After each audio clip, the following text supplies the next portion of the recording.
Escucha usted palabra de gracia, la palabra que edifica en la piedad.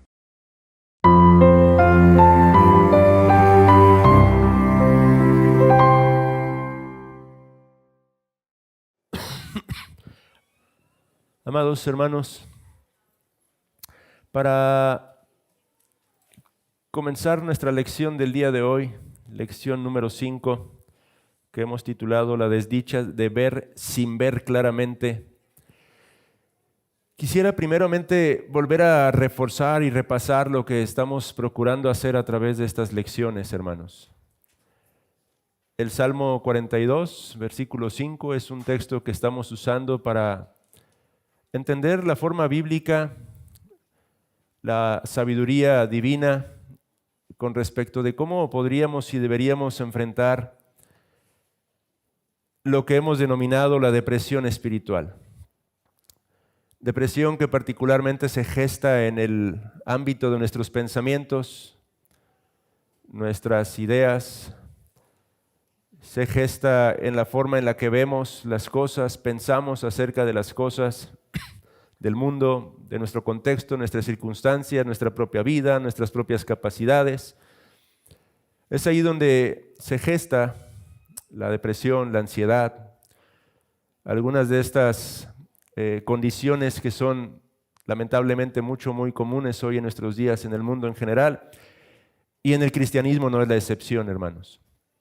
Bendice, alma mía, a Jehová, y no olvides ninguno de sus beneficios. Es un salmo que nos enseña cómo constantemente deberíamos de glorificar a Dios en nuestro día a día.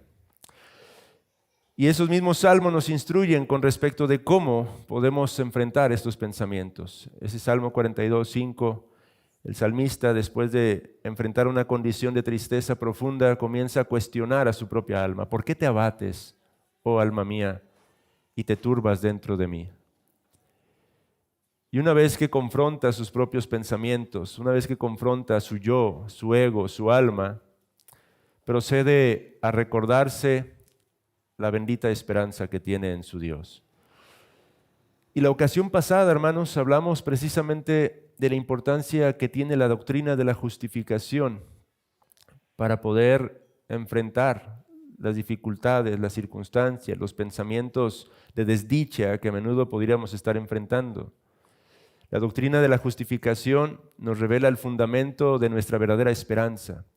Porque Cristo murió por nosotros, es que nosotros tenemos la certeza y la seguridad de la vida eterna, que estamos aquí solamente de paso y que en Él verdaderamente podemos encontrar fortaleza, consuelo, auxilio.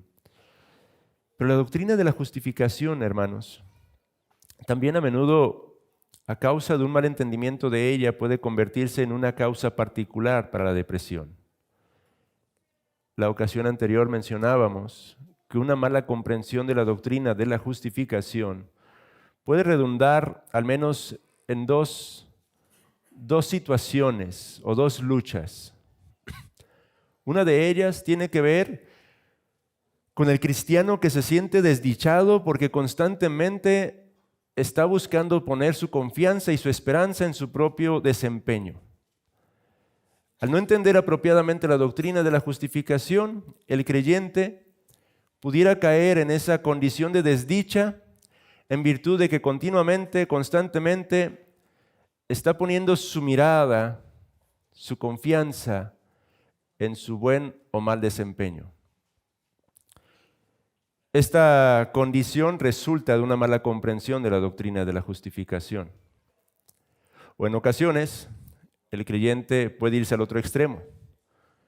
Puede vivir descuidadamente creyendo que está bien en virtud de que no entiende apropiadamente la doctrina de la justificación.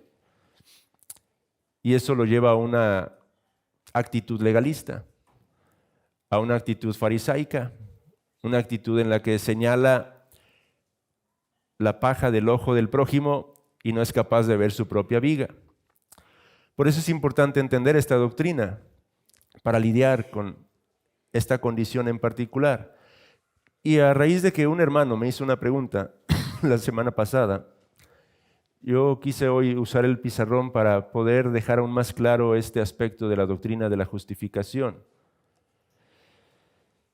Y es que, hermanos, si nosotros hablamos de nuestras tentaciones,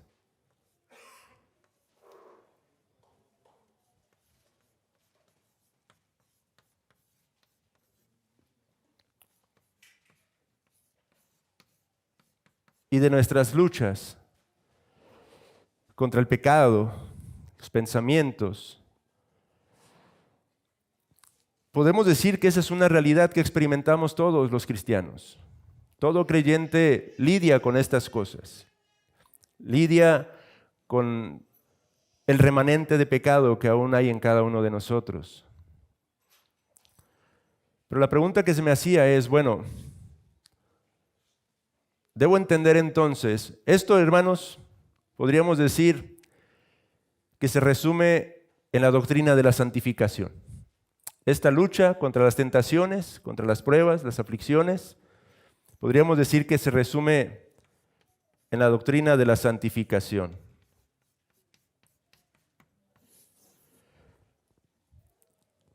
¿Cómo tenemos que enfrentar las luchas? ¿Cómo tenemos que enfrentar las tentaciones a la luz de la doctrina de la justificación? Y una idea que puede surgir en nuestros corazones es que, bueno, la doctrina de la justificación, que vamos a representarla con una cruz, me ayuda acá.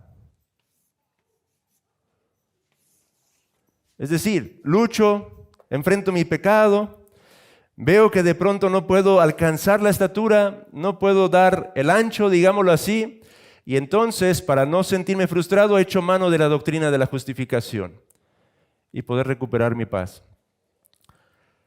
Si nosotros entendemos la doctrina de la justificación de esta manera, hermanos, nos está ocurriendo la condición de la que hablábamos en la lección pasada. La doctrina de la justificación no va aquí, hermanos. Este no es su lugar. No es que lucho y entonces cuando veo que no puedo, echo mano de la obra de Cristo. La doctrina de la justificación va acá, hermanos. En Cristo yo entiendo que mis pecados han sido perdonados. En Cristo yo entiendo que he sido perfectamente justificado delante de un Dios que es santo, santo, santo. En Cristo, hermanos, yo entiendo que he sido reconciliado con Dios y tengo paz para con Dios por medio de Él. En Cristo, yo entiendo que ahora tengo entrada a una gracia en la cual estoy firme. En Cristo, entiendo que ahora puedo gloriarme en la esperanza de la gloria de Dios. Y porque entiendo todas estas cosas, en gratitud, en respuesta y en alabanza, voy a enfrentar estas cosas, hermanos, no al revés. La gracia de Cristo, la obra de Cristo es lo que me provee del poder para enfrentar las tentaciones, para enfrentar las luchas. Es el mismo principio que Pablo maneja en 2 Corintios 5, 14 y 15, cuando dice: el amor de Cristo nos constriñe. La vida cristiana consiste en considerar continuamente, constantemente el amor y la gracia de Cristo para con nosotros a través de su obra en la cruz.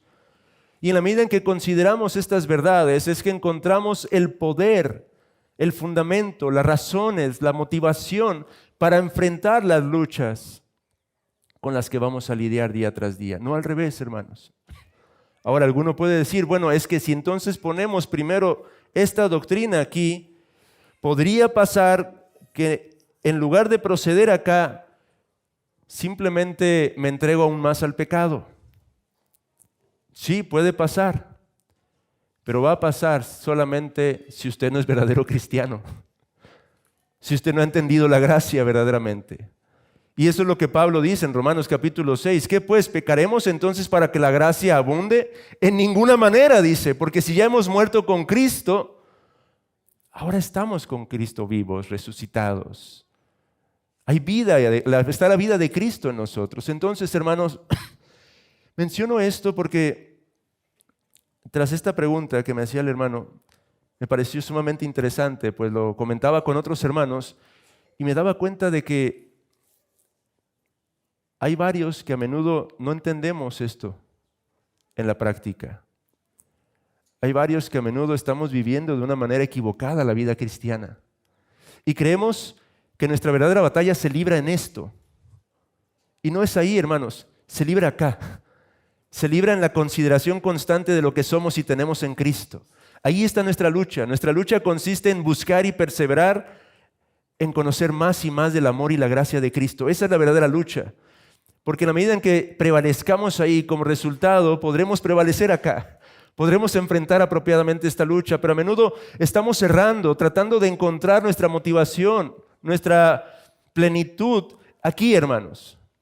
Pero ahí no, hermanos.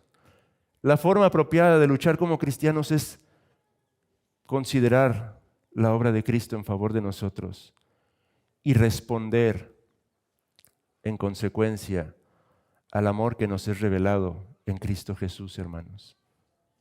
¿Puede ver la gran diferencia? Cuando estamos aquí, enfocándonos en esta parte, vamos a comenzar a actuar como Marta. Cuando estamos acá, vamos a ser representados por María. Cuando estamos luchando en esa área o enfocando nuestra lucha en esa área, a menudo va a ser desgastante, gravosa la vida cristiana, pesada. A menudo vamos a estar desfalleciendo constantemente, sintiendo que no estamos avanzando en lo absoluto. A menudo vamos a decepcionarnos, hermanos, porque estaremos viéndonos a nosotros mismos. Y hermanos, honestamente, ¿quién de nosotros ya está a la estatura del varón perfecto? No hay absolutamente ninguno en este lugar que pueda decir eso de sí mismo.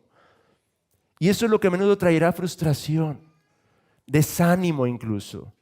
Eso es lo que a menudo provocará una de dos cosas: que de pronto abandone los medios de gracia, deje de leer, deje de orar, o que los use como fines en sí mismo y no como medios. Que simplemente esté leyendo por leer, orar por orar, congregándose por congregarse. Pero cuando estamos acá, hermanos, cuando estamos considerando el amor de Cristo, la gracia de Cristo, entonces es que respondemos en virtud del Espíritu Santo que mora ahora en nosotros, hermanos. Para mí era importante aclarar esto, incluso pensando que tal vez no concluya hoy la lección que me correspondía, pero por eso les animo, hermanos, a que después de las lecciones, si alguien tiene dudas, se acerque, porque creo que pueden ser muy buenas para esclarecer aún mejor las cuestiones específicas con respecto a lo que estoy tratando de transmitir, enseñar, para que como cristianos podamos vivir de una manera que traiga más y más gloria al Señor. Por algo Cristo dijo que su yugo era fácil y ligera su carga, porque lo llevamos con Él a través de esta doctrina, hermanos. O más bien, Él lo lleva con nosotros a través de esta doctrina, hermanos. Pero de nuevo, cuando cambiamos el orden, dicho de esta otra manera, cuando estamos poniendo en primer lugar la doctrina de la santificación y en segundo la doctrina de la justificación, vamos a tener serios problemas espirituales. El orden correcto es la doctrina de la justificación y en segundo lugar la doctrina de la santificación. Cuando usted está depositando su esperanza en la doctrina de la santificación, va a tener serios problemas, hermano. Su esperanza está en la doctrina de la justificación y la doctrina de la santificación es el resultado de esa esperanza, no la base, el fundamento de esa esperanza, hermanos. Esta es la enseñanza de las Sagradas Escrituras para nosotros, hermanos. Y esto es a lo que yo me refería a la ocasión anterior, cuando decía que a menudo, hermanos, conocemos la doctrina y conocemos intelectualmente muchos conceptos, pero en ocasiones esas verdades no han sido comprendidas completa y profundamente en el corazón, y particularmente las implicaciones o aplicaciones de esas verdades para nuestra vida en el día a día, hermanos. Esto que estoy describiéndoles aquí, hermanos, a menudo es lo que enfrento en consejería en la condición de muchos amados hermanos. Su problema es que no están comprendiendo el orden apropiado para vivir la vida cristiana como nos ha sido mandada, hermanos. De manera que entonces Martin Lloyd-Jones aborda esta primera doctrina precisamente por eso, para ilustrar una de las causas particulares que a menudo pueden traer depresión o desdicha en la vida de los cristianos. Esto es una mala comprensión de la doctrina de la justificación. Pero el día de hoy, hermanos, quiero avanzar hasta donde alcance a una segunda causa particular. En las primeras lecciones hablamos de las causas generales de la depresión y señalamos varias, 5 si no mal recuerdo, e incluso mencionamos el aspecto físico, médico, pero dijimos que nos íbamos a estar enfocando en el aspecto espiritual a través de estas lecciones. Y aunque mencioné las causas generales, los estudios van a consistir o están consistiendo ahora en abordar causas específicas, particulares, luchas puntuales que a menudo podemos estar enfrentando y que nos llevan a una condición de depresión, de ansiedad, etcétera. El mal entendimiento de la doctrina de la justificación es una de esas primeras causas debido a que el cristiano a menudo puede estar viviendo poniendo su confianza, su esperanza en la doctrina de la santificación. Esa es una que ya vimos, hermanos. Y la semana pasada decíamos o les pedía que imaginen esto como una gran caja de herramientas y tenemos que aprender a conocer esas herramientas y cómo se usan esas herramientas en contextos y situaciones específicas. Si usted está luchando con esto en particular, bueno, he aquí la primera herramienta para usted.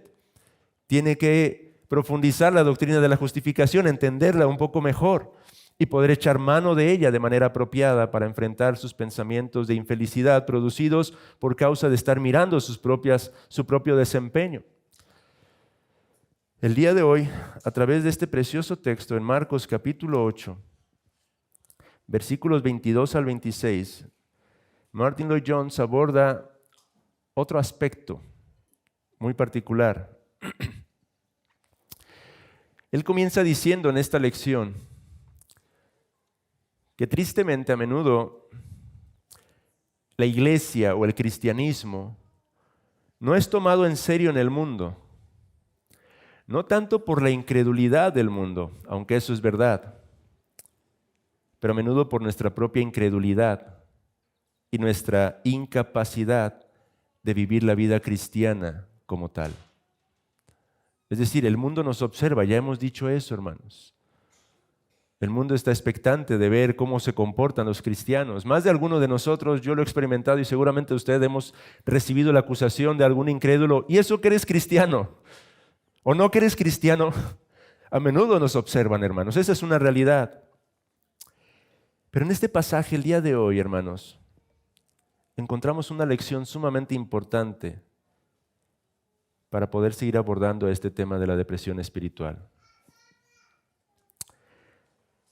Hay un milagro obrado por nuestro Señor Jesucristo en este texto. Y si prestó atención a la lectura, o si lo ha leído ya antes, es un milagro muy particular. Porque nuestro Señor Jesucristo sana a un ciego, pero en este pasaje lo sana en 2 etapas. La pregunta que a menudo puede surgir o debería surgir en nuestros corazones es ¿por qué? ¿Por qué es que nuestro Señor Jesucristo lleva a cabo este milagro de esta forma tan particular? Escuche otra vez, es un tanta extraña la forma en la que lo hace, ¿no? Dice, tomando la mano del ciego, le sacó fuera de la aldea y escupiendo en sus ojos, le puso las manos encima y le preguntó si veía algo. Él mirando dijo, veo los hombres como árboles, pero los veo que andan. Habremos visto en otras ocasiones o leído en otras ocasiones que nuestro Señor Jesucristo podía sanar inmediatamente. Al leproso simplemente puso su mano sobre él, no porque necesitara hacerlo, pero al instante dice la lepra se fue. Hay otros textos, otros relatos donde también sanó ciegos y no lo hizo de esta manera. Jesús hizo que el paralítico andara sin ni siquiera tocarlo. Levántate, toma tu lecho y anda. Jesús volvió a la vida a Lázaro. Ven fuera. No. Jesús podía hacer los milagros. Él no necesitaba, es decir, no necesitaba algún tipo de proceso particular. Es soberano en cuanto a estas cosas. Pero hay algo importante que tenemos que entender con respecto a las parábolas. Digo, a los milagros de nuestro Señor Jesucristo. Los milagros de nuestro Señor Jesucristo han sido contados o han sido compilados en el Nuevo Testamento, en cada uno de los evangelios con un propósito particular. Juan dice para que creamos que Él es el Cristo, el Hijo de Dios, y creyendo tengamos vida y vida en su nombre. Cada uno de estos milagros a menudo apuntan a una de las cosas que Cristo puede hacer en la vida espiritualmente hablando de los perdidos como nosotros por naturaleza. Pero al mismo tiempo, cada uno de estos milagros fungen como una especie de parábola porque nos ofrecen lecciones sumamente importantes. De manera que si el Señor hizo este milagro de esta manera, no fue por su incapacidad para sanar en una primera instancia a este ciego. No fue porque le haya fallado el poder. Hay un propósito teológico aquí. Porque se nos dice que le volvió a poner las manos, dice, luego le puso otra vez las manos sobre los ojos y le hizo que mirase. Y fue restablecido y dice, y vio de lejos y claramente a todos. ¿Cuál habrá sido el propósito entonces de que nuestro Señor sanara a este ciego de esta forma específica? Para entender cuál es ese propósito es útil ver el contexto. Porque lo que yo creo y Martin Lloyd-Jones enseña también es que el Señor Jesucristo hizo este milagro de esta manera porque quería dar una lección importante a sus discípulos y a nosotros, incidentalmente también. En el contexto, hermanos, encontramos en primer lugar el milagro de alimentación de 4,000 personas, de más de 4,000 personas, con solo 7 panes. Nuestro Señor Jesucristo estaba junto con sus discípulos, una gran multitud. El Señor expresa que tenía compasión de las personas porque hacía ya 3 días que estaban entre ellos y no tenían que comer. Y entonces Él manda a traer esos pocos panes que tenían y hace el milagro y alimenta a esas más de 4,000 gentes en esos momentos. Delante de sus discípulos, esto es importante.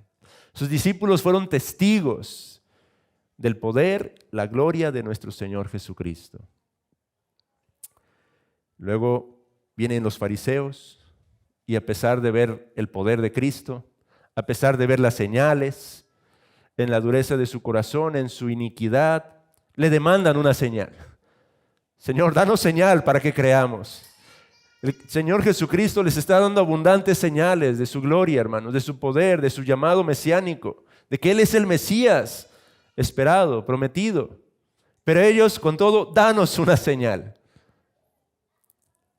Ante esta dureza del corazón, Marcos continúa narrándonos, porque se nos dice que volviendo a entrar en la barca, fueron a la otra ribera, Jesús y sus discípulos, después de la situación o la confrontación una vez más con los fariseos, y nos dice que los discípulos habían olvidado llevar pan. Yo creo que pensaron, había miles y miles de panes y no trajimos ni un poco para poder seguir alimentándonos. Y comenzaron a preocuparse. Y el Señor Jesucristo entonces les dice estas palabras, mirad, guardaos de la levadura de los fariseos y de la levadura de Herodes. Estoy seguro de que prácticamente todos aquí entendemos de qué hablaba nuestro Señor Jesucristo. Jesús estaba hablando de la hipocresía de estos hombres y les estaba advirtiendo que ellos tuvieran cuidado con actuar de esa manera, por un lado, por otro lado quizá que estuvieran atentos a los ataques constantes de estos hombres. Pero ¿qué entendieron los discípulos? ¿Qué pensaron los discípulos, hermanos? Nos está regañando porque no trajimos pan. Y entonces el Señor les dice, ¿no entienden ni comprenden? ¿Aún tienen endurecido su corazón? Teniendo ojos no ven y teniendo oídos no oyen y no recuerdan. Y les empieza a decir, ¿no alimenté a más de 4,000 personas hace un momento?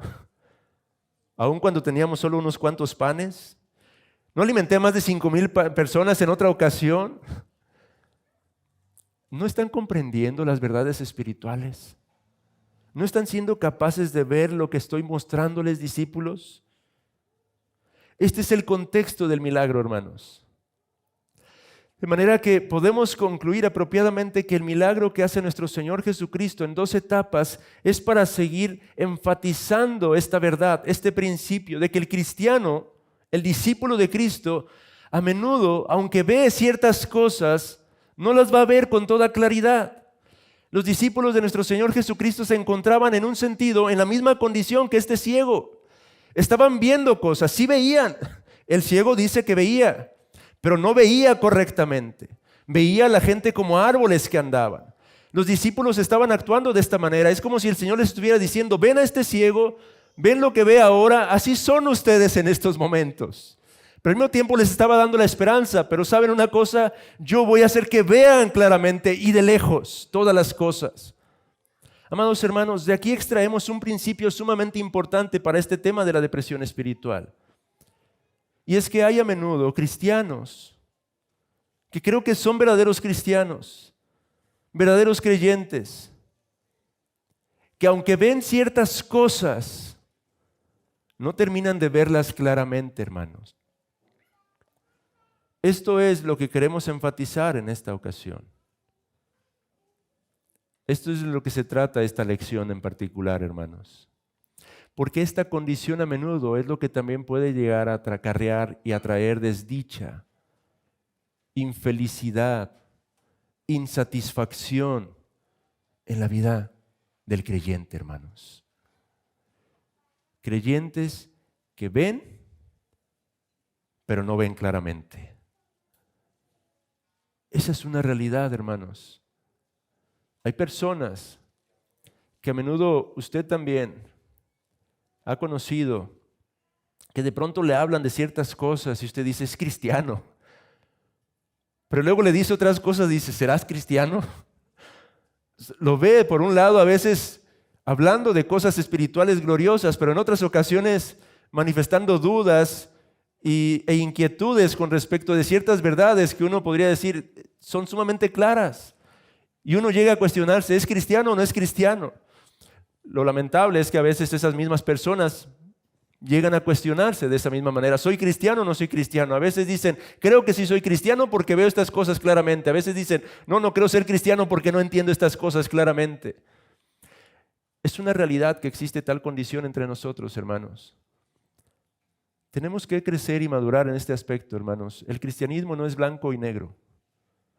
Hay una gran cantidad de matices en el ámbito de la cristiandad. Lo más sencillo para algunos es decir, bueno, si no entiendes esto claramente no eres cristiano. Punto. Amados hermanos, todos y cada uno de nosotros estamos creciendo en nuestra comprensión y entendimiento de ciertas verdades. Y créanme, pastoralmente a menudo nos encontramos con casos así. Muchas veces, incluso en mi vida cristiana, he escuchado hermanos, hermanas que de pronto me dicen, mira, ¿ya viste lo que dice este pasaje de las Sagradas Escrituras? Lo que enseña aquí la Biblia. Cuando uno lo ve, dice, bueno, creo que eso es algo que deberías de saber desde hace mucho tiempo, pero la realidad es que no lo había visto claramente. Y esa es una realidad en el ámbito del cristianismo, hermanos. De manera que,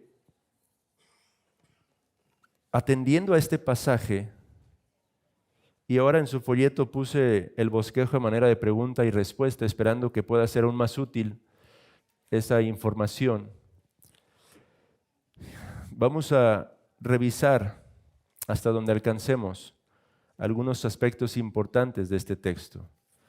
En primer lugar, hermanos, lo que queremos meditar es cuáles son algunas de las cosas que este tipo de hermanos sí pueden ver.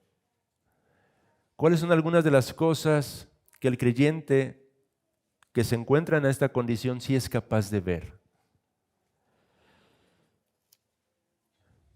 Y podríamos decir que las personas en esta condición a menudo son conscientes de que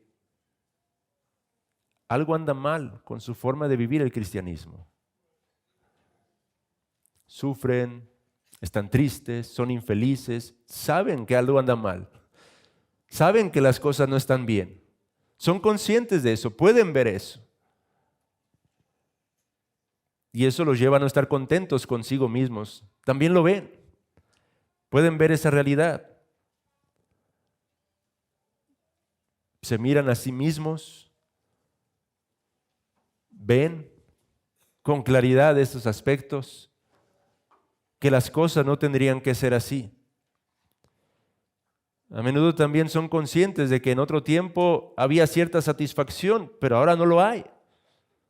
Había cierto gozo, pero ahora no lo experimentan. Había cierta paz, pero ahora no pueden disfrutarla. También son conscientes de la vanidad de su vida pasada. Saben que la forma en la que vivieron en otro tiempo, antes de conocer acerca del cristianismo, de la palabra del Señor, no es la forma apropiada de vivir. Saben que es una forma fútil de vivir a través de este mundo. Son conscientes de estas cosas. Las personas en esta condición incluso pueden ir un poco más lejos y señalar la excelencia de la vida cristiana. Pueden ver que la vida cristiana es una vida excelente en teoría. Una vez más, no la experimentan en sí mismos, pero pueden ver a través de la palabra, a través de testimonios, a través de diversos medios, que la vida, que el cristianismo es una vida excelente. Pueden reconocer incluso que la Escritura señala el hecho de que hay una vida de plenitud, que esto es una realidad que existe, pero una vez más están frustrados porque ellos mismos no la experimentan, no son capaces de vivir la plenitud del cristianismo tal como se revelan las Sagradas Escrituras o como leen a menudo a través de biografías de hombres del pasado y de la historia de la Iglesia de Cristo. Precisamente terminan viendo todo esto como algo que está completamente lejano a ellos, ajeno a ellos. Estas son algunas de las cosas que ven. Alcanzan a ver aún que Jesucristo es la única esperanza. Son conscientes de esa realidad. También son conscientes de que no pueden salvarse a sí mismos. Todas estas cosas pueden verlas. Y uno diría, bueno, ¿estás definiendo a un cristiano? Sí, en un sentido sí. Porque un cristiano ve todas estas cosas, hermanos. La diferencia es que los hermanos que están en esta condición, al mismo tiempo hay cosas que son incapaces de ver. ¿Cuáles son esas cosas que no ven? No captan a menudo con toda claridad principios fundamentales como la muerte de Cristo, la absoluta necesidad de su muerte, la doctrina del nuevo nacimiento. No logran entender lo que un cristiano es por definición, que es una nueva criatura, que hay un nuevo principio de vida operando en él, que verdaderamente el Señor ha hecho una obra sobrenatural en su interior, una obra poderosa, aún más poderosa que la creación. Porque Dios, ahora en Cristo, tomando algo vil, menospreciable de eso, ha hecho algo completamente nuevo. No logran entender completamente en qué consiste esta obra. No tienen clara conciencia de que su corazón, o de que uno de los problemas es que su corazón no está del todo comprometido con su Señor. Y es que pueden ser capaces de ver muchas cosas, pero no terminan de encontrar su felicidad en el cristianismo, hermanos. Tienen una voluntad dividida. Por un lado reconocen a Cristo como Salvador, pero cuando tienen que aplicar sus enseñanzas, de pronto no lo tienen tan claro. A menudo están preguntándose a sí mismos si esto debería ser así o no. Están cuestionando, ¿es así realmente la vida cristiana? ¿Esto es lo que tengo que hacer? ¿No es una exageración? ¿No se está llevando al extremo este principio? Constantemente están cuestionando esta clase de cosas.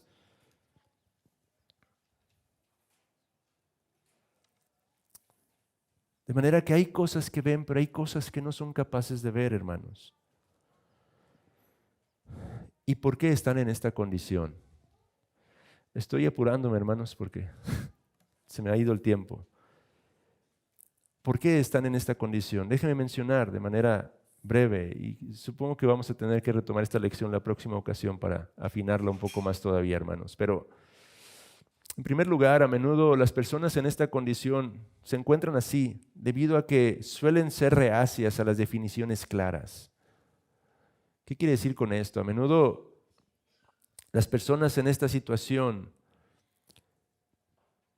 abordan o piensan cosas como, no, es que la letra mata, pero el espíritu vivifica. A mí no me hables tanto de conceptos, no me des definiciones.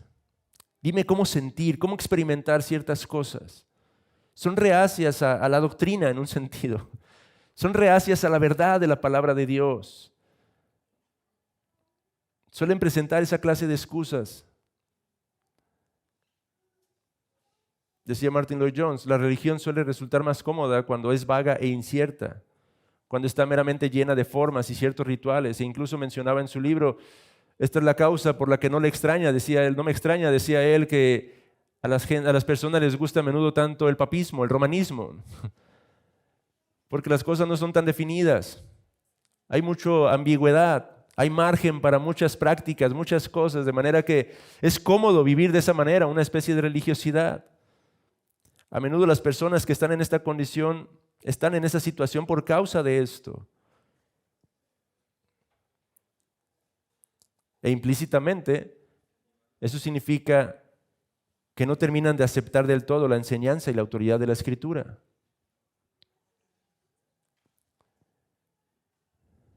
No les interesa la doctrina. Pero amados hermanos, el cristianismo se fundamenta en primer lugar en la doctrina. Para poder experimentar a Cristo, tenemos que conocer intelectualmente a Cristo. No al revés.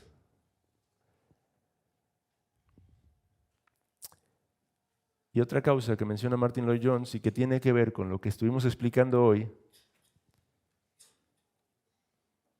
es que a menudo los cristianos en esta condición no toman las doctrinas de la Escritura en el orden correcto. Sí, hay algunos que están en esta condición y que están en tal condición, precisamente, hermanos, por lo que acabo de mencionar, no toman en serio la doctrina. Esto incluso podríamos verlo más en el ámbito de otras denominaciones probablemente, no tanto en el ámbito reformado. En el ámbito reformado yo diría que si alguien se confiesa como cristiano, reformado, a menudo el problema es lo que hemos estado mencionando aquí. No toman las enseñanzas en el orden apropiado.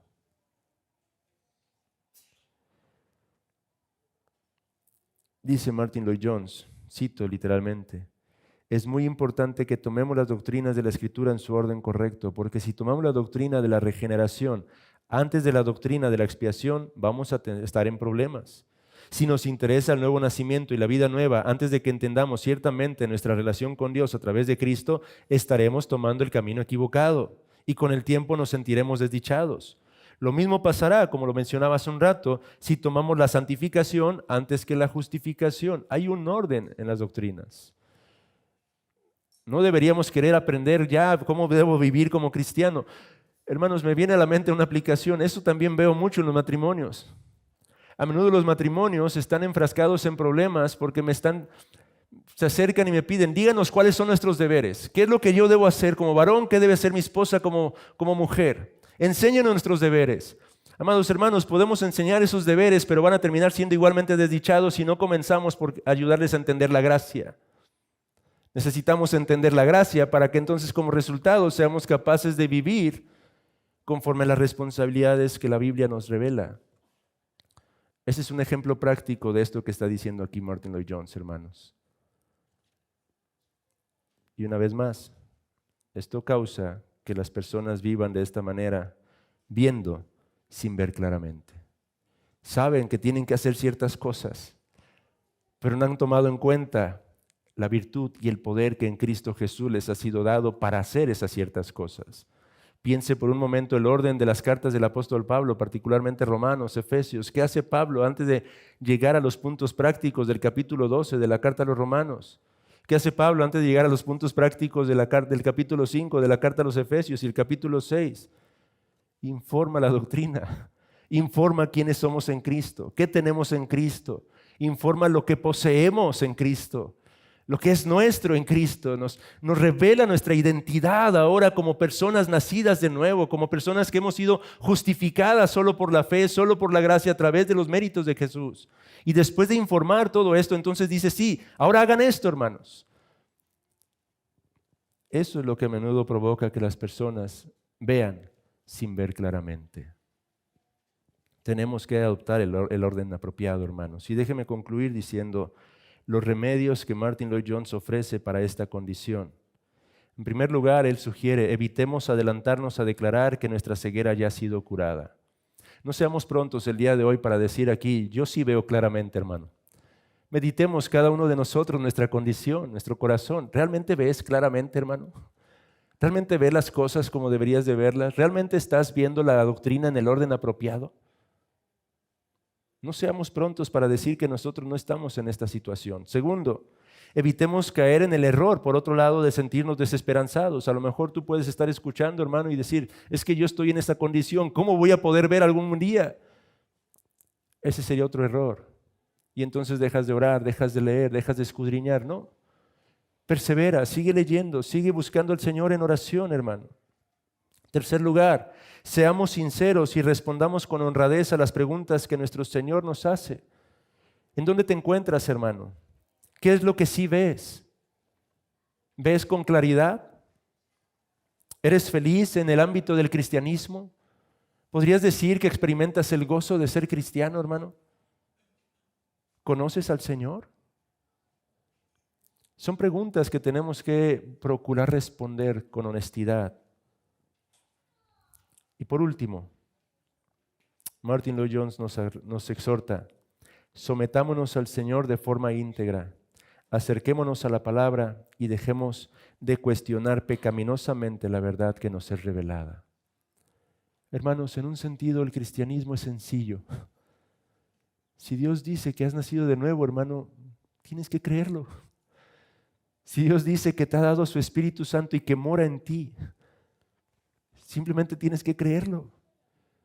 Si te ha dicho que estará contigo todos los días, ¿hasta cuándo? Hasta el fin del mundo, tienes que creerlo. Si Él te ha dicho que Él te puede dar el poder y la gracia para vencer el pecado, lo tienes que creer. Si Él te ha dicho que estás seguro en las manos benditas de nuestro Salvador, lo creemos. Si Él nos asegura que un día veremos su gloria, lo creemos. Y si en consecuencia de todo esto nos dice, sé santo, lo hacemos. Tenemos que creer la palabra de Dios y someternos de forma íntegra a ella, con la sencillez de corazón que debería de caracterizarnos, hermanos. Alleguémonos a Él en completa sumisión como si fuéramos niños y pidámosle que nos dé una visión clara y perfecta y que nos sane del todo. Si lo hacemos, podemos estar seguros de que Él puede hacerlo así. Es más, contamos con la promesa de que en su bendito nombre Él así lo hará, pues nunca deja nada incompleto, dice Martin Lloyd-Jones. Hermanos, meditemos un poco en este segundo aspecto particular que pudiera estar provocando lucha en nuestras mentes, en nuestros corazones. Y llevémoslo de tarea a casa meditando y considerando las preguntas que se nos hacen el día de hoy a través del bosquejo que les proporcionamos, hermanos. Analicemos cada uno nuestra condición, nuestro corazón. ¿Vemos? Pero vemos claramente, hermanos. Y si no es así, sepamos que tenemos un Cristo que es capaz de hacernos ver de lejos y claramente todas las cosas, hermanos. Esa frase cuando la leía decía, al menos yo lo alegorizaba. No es lo que está diciendo tal vez el texto, pero al menos lo alegorizaba. Ver de lejos, hermanos. Ver las cosas eternas. Ver con claridad lo que ya es nuestro en Cristo, hermanos. De eso se trata la vida espiritual. Y tenemos un Cristo que es poderoso para hacer esa obra y que está dispuesto a ayudarnos, porque Él no quiere que nos mantengamos viendo borrosamente, sino que veamos con claridad para la gloria de su nombre, hermanos. Palabra de Gracia llega a ustedes por el aporte de individuos y organismos comprometidos con la defensa de la fe. Para más información, comentarios o consejería, visite nuestra página de internet www.ibrg.mx, donde encontrará acceso a este y muchos recursos más que ponemos a su disposición para la edificación de la fe. Nuevamente le recordamos nuestra página de internet www.ibrg.mx. También encontrará gran cantidad de temas y estudios bíblicos para la edificación espiritual de su vida en el sitio web www.sacrateología.org, un sitio para la fe que busca entender. Le invitamos a conocer la Vía Clásica en www.laviaclásica.com, donde podrá descubrir muy interesantes artículos, reflexiones y cursos para la crianza y la educación cristiana en casa. Le exhortamos atentamente a escuchar nuestras transmisiones regulares en este canal por Nova Radio en www.facebook.com/Nova Radio MX, todos los sábados a partir de las 10 de la mañana y los domingos por la Campesina de 10 a 11 a.m. en el 97.7 de FM en la ciudad de Los Mochis, Sinaloa. No olvide ver y escuchar nuestras transmisiones en vivo el último jueves de cada mes en este canal por Nova Radio en www.facebook.com/Nova Radio MX/live-videos, donde también podrá interactuar con nosotros en tiempo real. Dios les bendiga.